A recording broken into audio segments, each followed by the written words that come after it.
Habari, hiki ni kitalu mkeka changu na hapa kina umri wa siku 13.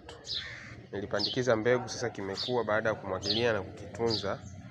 Hapa kinaweza tukaenda kupandikiza mpunga shambani, lakini kwa sababu naenda kutumia mashine ya kupandikiza mpunga, hiki kitalu nakikata kwenye section tofauti ama blocks. Unaona, hii hapa ni block moja. Mashine yangu ya kupandikiza mpunga inapandikiza miche mistari 6. Kwa hiyo inabidi niwe na block 6. Block zenye ukubwa huu. Hapa ni kitalu tayari. Hii ni block moja, block ya pili, block ya tatu, naendelea kuzikata nyingine.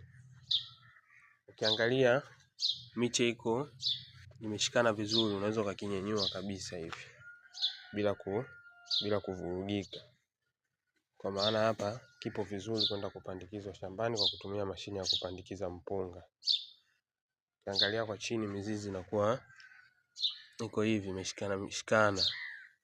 Tunasema kitalu mkeka kwa sababu jinsi unavyokiona hivi, maana yake ukikinyenyua hivi akiachani, maana yake ni kama mkeka.